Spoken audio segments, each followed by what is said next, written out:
नमस्कार मित्रांनो, मी तुमचा लाडका मयूर. सकाळी 9:30ला उठलो, अंघोळ केली, कपडे घातले आणि आता नाश्ता करणार आहे.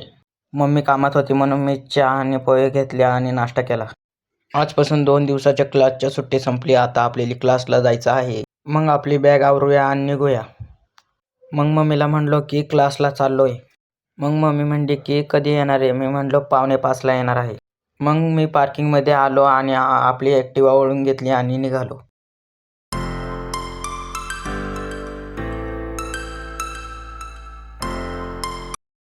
थोड्या वेळात क्लासच्या पार्किंगमध्ये पोचलो. गाडी पार्क केली आणि वर क्लासला जाण्यासाठी निघालो. मग आपल्या गाडीची चावी दीदीकडे दिली. क्लासमध्ये गेलो आणि आज वर्ड शिकलो आपण. मग 1.5 तासात क्लास सुटला आणि पॅसेजमधनं खाली चालत चालत निघालो. शिड्या उतरून खाली आलो तर काय, दीदी वरतीच राहिलेली. मग दीदीला म्हटलो की खाली ये. मग आम्ही पार्किंगमधनं आपली गाडी वळवली आणि निघालो. घरी आलो आणि ओमकारच्या घरातच आपली बॅग ठेवली आणि मग वरती घराकडे आलो. घरात आलो तर काय, मम्मी म्हणते खिचडी झाली आहे, थोडीशी खाऊन घे.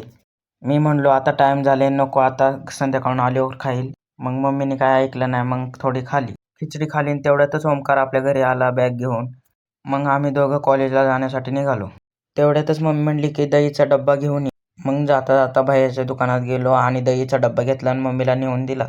मग आपण कॉलेजला जाण्यासाठी निघालो.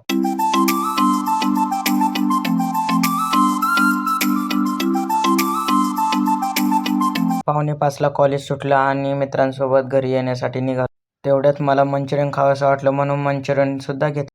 घरी आलो तर काय, ओमकारच्या घराला कुलूप होतं. मग म्हणलं ओमकारला का माझ्या घरात येऊन बस. मग ओमकार आणि मी घरी आलो. मग हातपाय धुले, कपडे घातले आणि जेवण करण्यासाठी बसलो.